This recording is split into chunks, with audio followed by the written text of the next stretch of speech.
Olá! Hoje a gente vai desvendar uma ameaça digital que opera meio que nas sombras da nossa navegação.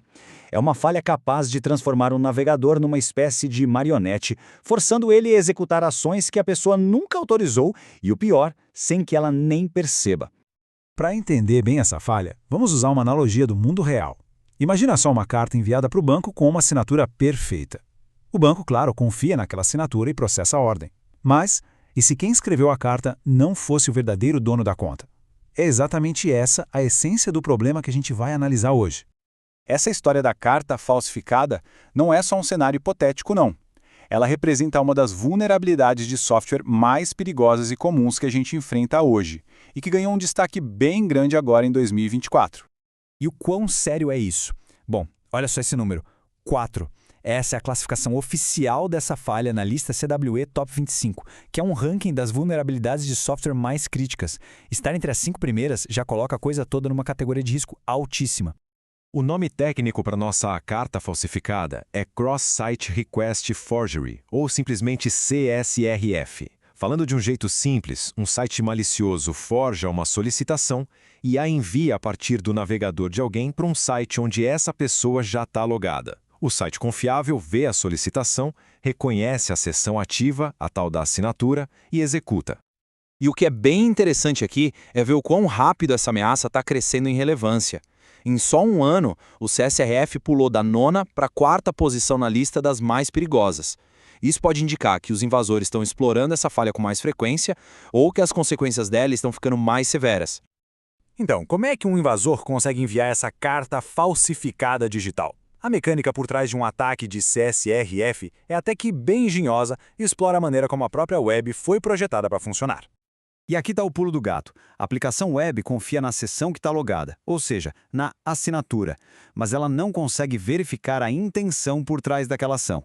Ela sabe quem está fazendo o pedido, mas não sabe se foi realmente aquela pessoa que decidiu fazê-lo naquele exato momento. Vamos detalhar isso em 4 passos para ficar mais claro.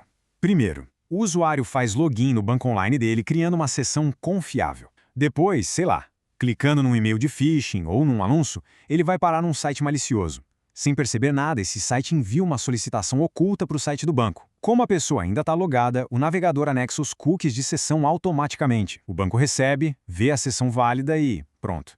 Ação executada. As consequências podem ser bem ruins.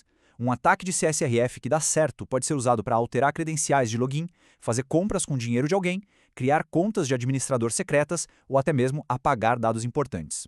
O potencial para estrago é enorme. Certo, então como a gente se defende disso? O primeiro passo é pensar como um invasor. E para isso, existe uma espécie de enciclopédia de táticas de ataque chamada CAPEC, que cataloga os manuais que os cibercriminosos usam. O CAPEC é basicamente isso, uma enciclopédia de táticas de ataque.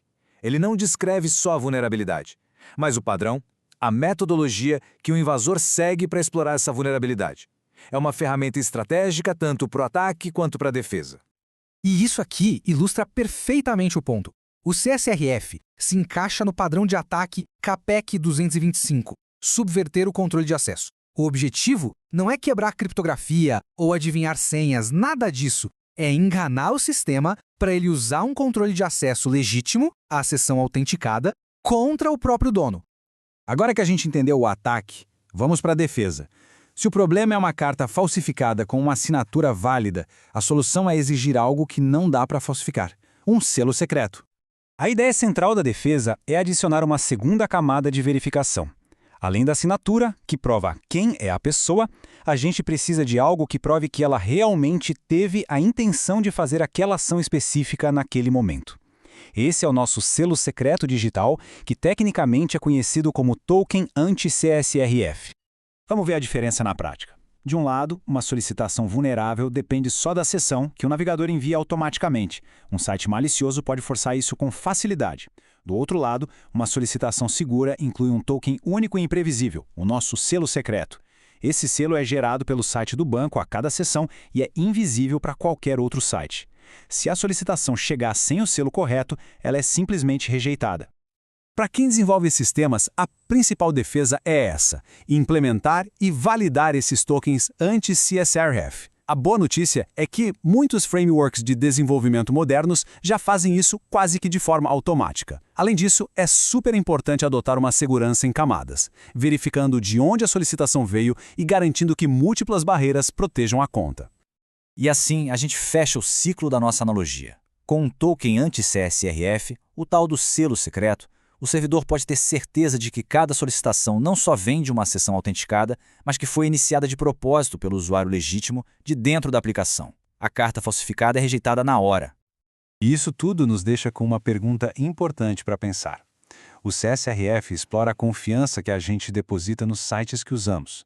Das dezenas de aplicativos que usamos todos os dias, quantos deles realmente estão usando esse selo secreto para garantir que as nossas ações são de fato nossas?